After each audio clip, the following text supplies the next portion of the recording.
Following the announcement.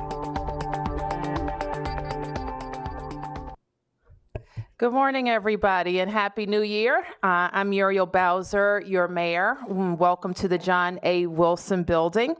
I want to thank everybody who had the opportunity to celebrate with us, celebrated at the Anthem, of course, on New Year's Eve, the Fresh Start 5K on New Year's Day, beautiful interfaith service at the 6 and 9 Synagogue yesterday, followed by the inauguration of members of the council, the Attorney General for the District of Columbia, and me.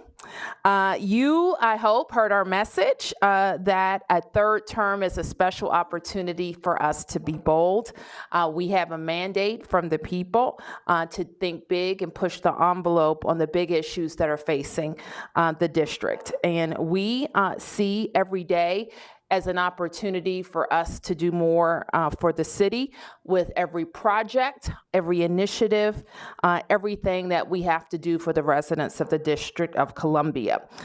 Yesterday, I laid out the 6 big areas that we will focus on in the next 4 years, starting with how we are going to serve young people in our schools to make sure we have the best school system in the nation, building on the progress that we have made with pre-K. Our focus on how to make up for learning loss during the pandemic has our attention in ensuring that our students are prepared for college and for life.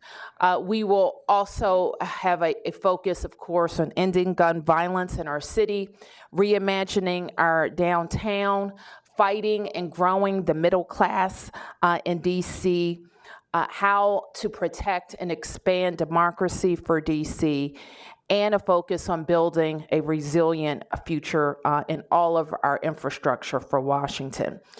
Today, I'm happy to announce some new members of my team or members who have stepped up for additional leadership opportunities. So let me start with someone you know well, Tommy Wells. Tommy, as we have discussed previously, will be leaving the Department of Energy and the Environment. I guess as of today, you're gone. And he has been working with us on our transition work as well. He last worked in the Wilson Building as a member of the council representing Ward 6. And today, I'm pleased to appoint Tommy as the Director of the Office of Policy and Legislative Affairs. Tommy, of course, has strong relationships with the council. We have worked well together over not only the last 8 years, but the previous ones when we were colleagues on the council. And we look forward to our work with the members who may be upstairs having an important meeting as well. In the interim, the Director Jackson will serve as the interim. Richard Jackson will serve as the interim director of the Department of Energy and the Environment. And he's right here. Next, I want to announce that Lindsay Appiah will be the next Deputy Mayor for Public Safety and Justice. Lindsay is an attorney with an extensive background in public safety, especially youth involved in the criminal justice system. She came to D.C. government in 2012 when she joined the Department of Youth and Rehabilitative Services. She served there until 2021 when she joined the Office of the Deputy Mayor for Public Safety as the Chief of Staff. We know that she attacks her work with urgency and will have a dogged focus on our youth. So welcome, Lindsay, and congratulations on your appointment. I next want to introduce to some, not the members of the press, Susanna Castillo, and Susanna is my new director for communications. The press knows her well. You have her on speed dial, I'm sure. She has worked as my press secretary since 2019, and most recently as the deputy director for communications. She helped lead our communications throughout COVID. at all situational updates. Susanna started in DC government in 2015 in the mayor's office on Latino affairs. She moved to the mayor's office in 2016, and today I'm proud that Susanna is on this side of the podium accepting this promotion. Congratulations, Susanna.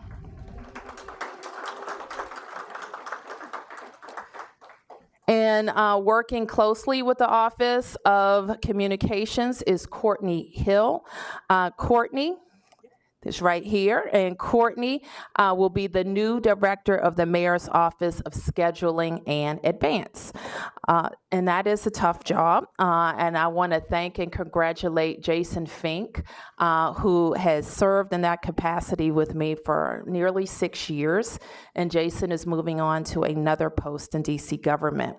The Office of Scheduling and Advance takes a lot of planning and managing my schedule and making sure we're getting to the places in the community, hosting events, and being as helpful to the public as we can, and making sure that the Bowser administration is constantly in the community. Director Hill has most recently been working for the President and First Lady, and I want to welcome her to our team. Next, I want to introduce Colleen Green. Colleen Green is being appointed as the Director of Housing and Community Development, and this is a return to DHCD for Colleen, who served as Chief of Staff at the agency from 2007 to 2009. And you know that we have had a focus on housing and will continue to have a focus on housing and be a leader throughout this region and nation in our investments in affordable housing. I also want to thank Drew Hubbard for stepping up in an interim capacity at DHCD, and he continues to be a valued member of the Bowser administration.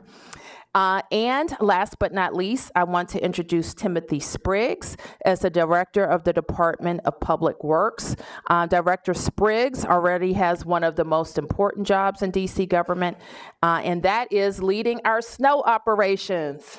Now, I have declared that it will not snow in the district, but if it does, we have Director Spriggs to call on for snow, trash, parking, and supporting our RAT operations as well to make sure that we continue to be a clean city and a city that can operate. And he's very good at that. He came to DPW from the district's Department of Homeland Security and Emergency Management. He has also many years of managing logistics and operations for the military, and that experience will be key in ensuring he will continue to deliver world-class services. I want to congratulate also Mike Carter on his much-deserved retirement from DPW, and I'm grateful that on the day he retires, it's 60 degrees outside. So I want to congratulate all of our appointees and remind residents that if you're interested in joining our team, they are smart, hardworking people that love the district, and we are hiring. So with that, I'll take any questions. Yes, sir. Thank you. What are your plans for the revised criminal code act with the deadline being tomorrow? With the what? Revised criminal code act. Oh. Well, I have, and I got the legislation was transferred from the council yesterday. I expect to be sending the council members a letter with my concerns accompanied by my veto. Yes. Mayor, it's been a tough overnight period. We've had a number of shootings, 5 in all, in the course of 4 hours, 8 people hurt, teenager killed. What are your plans for dealing with the violence that seems to be plaguing the city right now in the coming year? Well, you heard me talk about youth violence yesterday in my remarks, and you've heard me talk about it over the last several weeks. And I regard how we approach young people who have guns and who are using guns as one of our top priorities. I also am very concerned about the system of consequences for young people. And we have to make sure that all of the systems of our government are working to make sure that we get to the young people before they commit serious crimes, but if they do commit serious crimes, that we have a system of consequences for them. One thing in reviewing the reports from overnight, and a 17-year-old and a 13-year-old shot behind a metro station, called me to call all of our school leaders together. Even though this is not an incident that happened at a school, these are young people. I also, anytime we have a young person involved in a crime, whether it's at school or not, which it normally is not, we want to know what the school community can do to support that young person and family. So we will have a convening of school leaders in the DC public schools and the DC public charter schools to make sure that we are supporting them, helping them. They're supporting the public safety efforts and identifying young people that we may need to get to before a crime happens. Yes.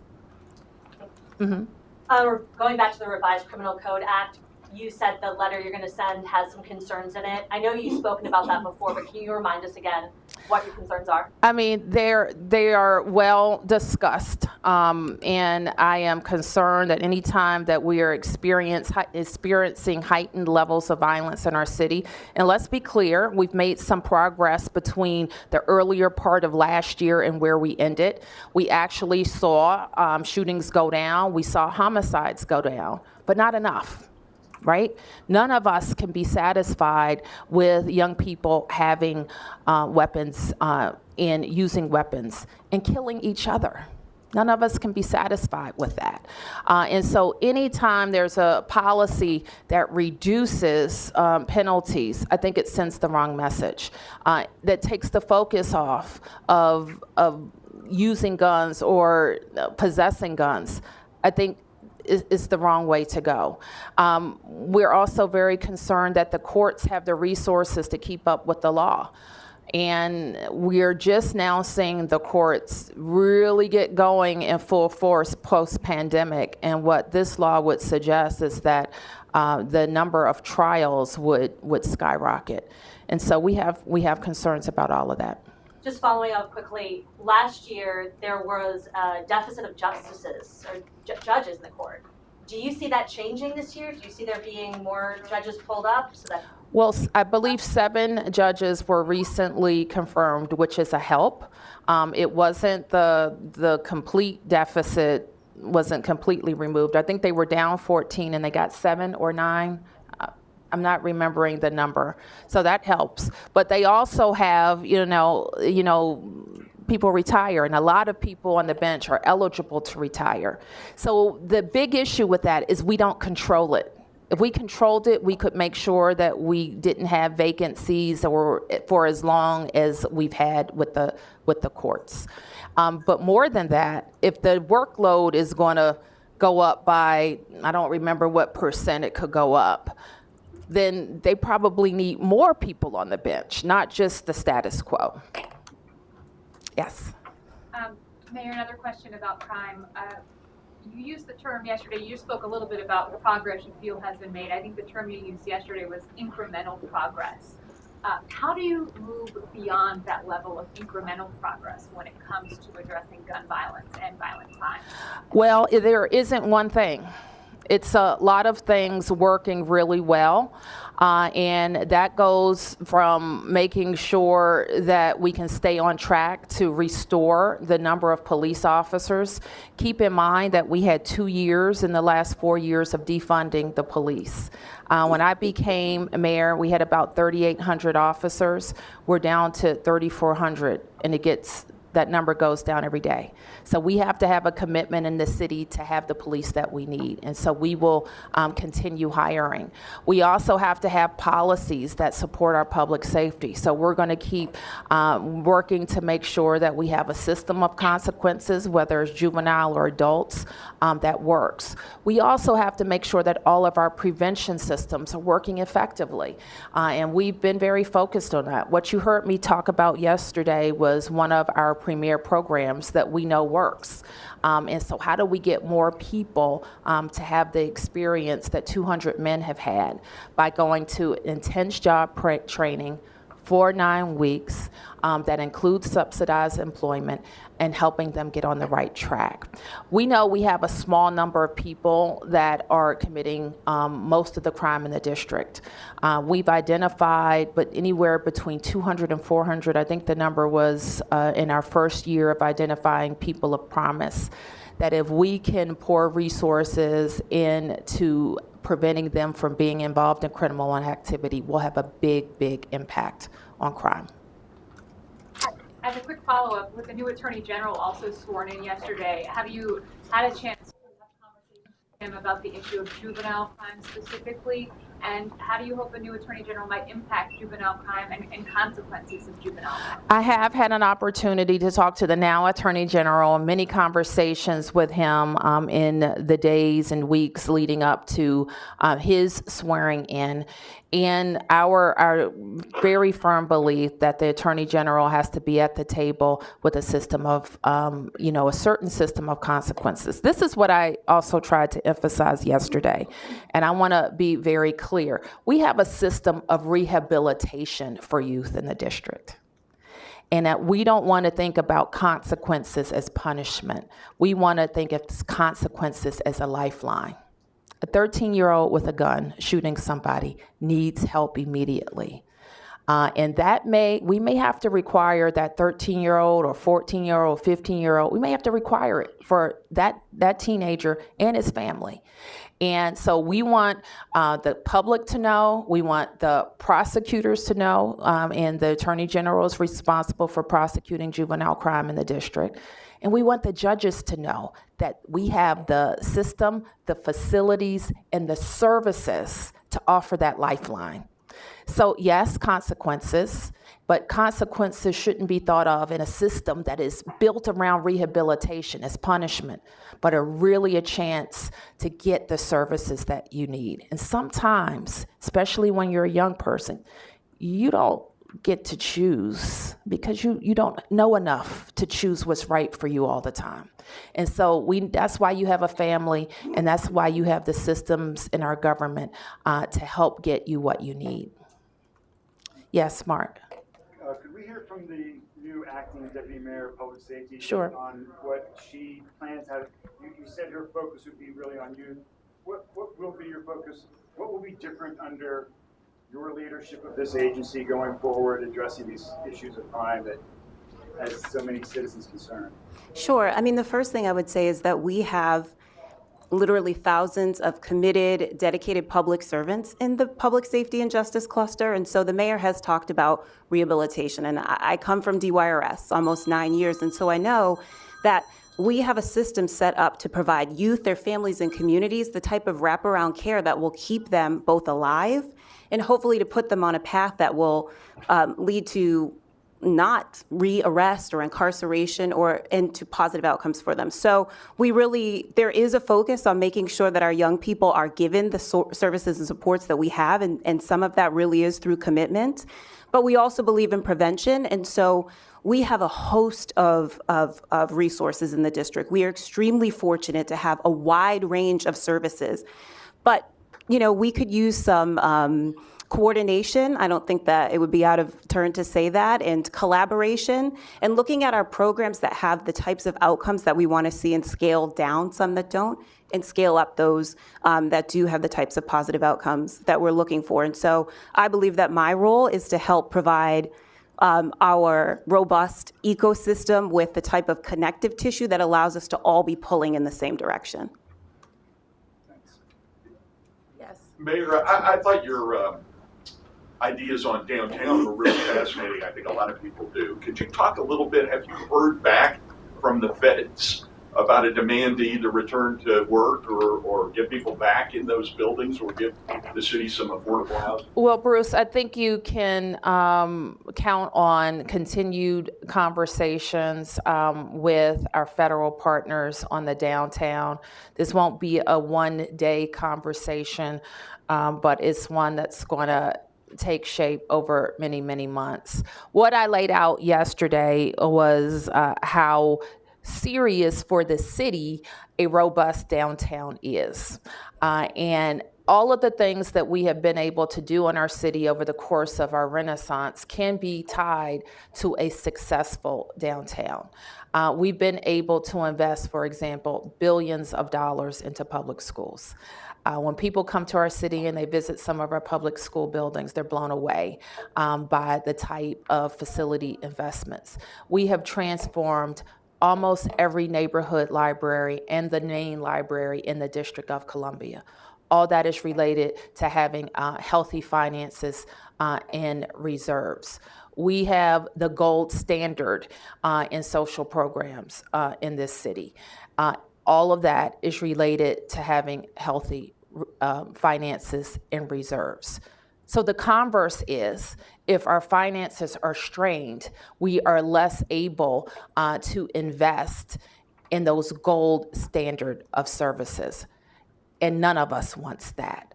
And so being focused on how we have a healthy downtown is and has to be a primary focus of ours. Now, the numbers are what they are. The federal workforce represented about a quarter of our workforce pre-pandemic. And what that is ties to is how the properties downtown can make it. How can they survive? And then some of those properties, they're either owned or leased by the federal government, also contributing to how those properties make it, how they survive. So we believe firmly that just like we are in DC government, we are at work in person serving the residents of the District of Columbia. We know people move here, their businesses here, and they want to work here because they want to change the world. And doing that together on teams across the table, having meetings with federal partners, with lawmakers, is important to the productivity, not just of DC residents, but for America.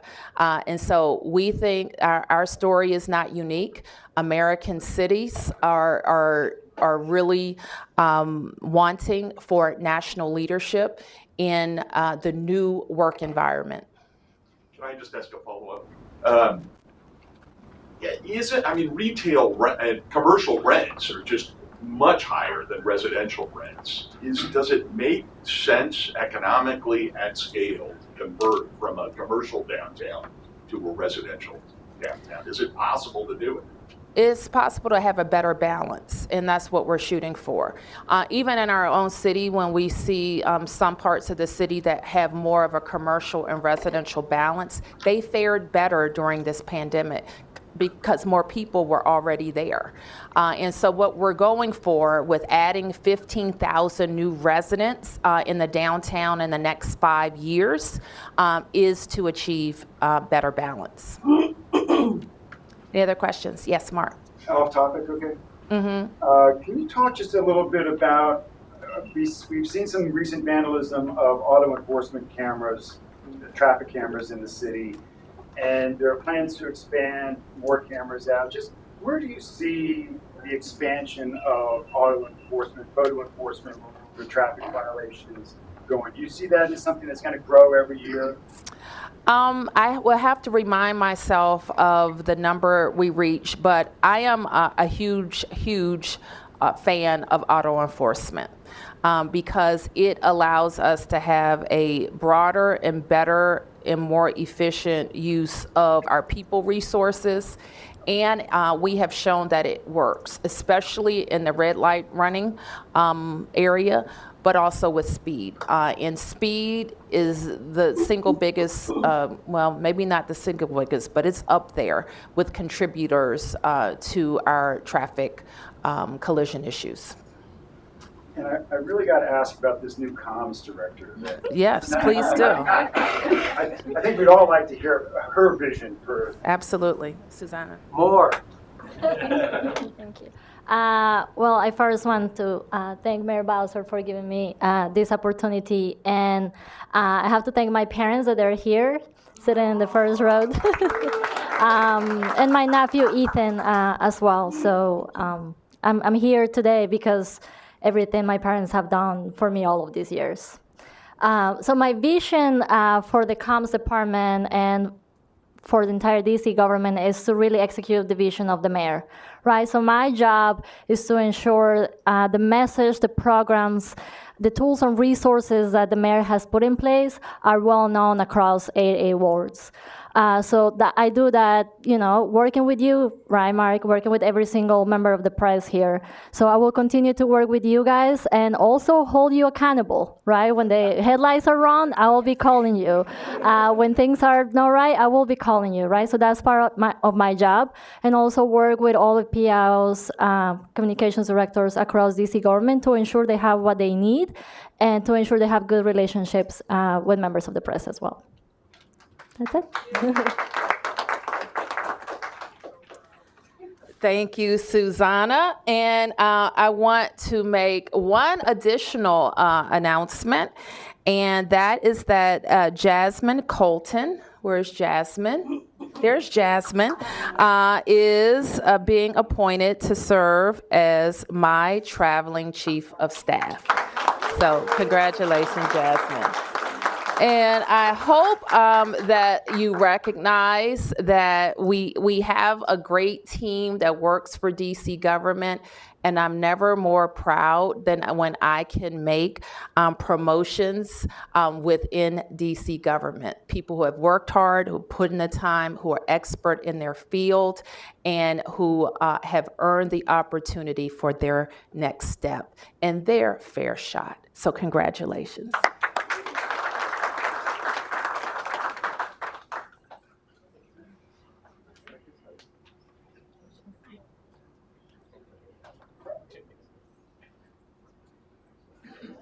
Thank you, everybody.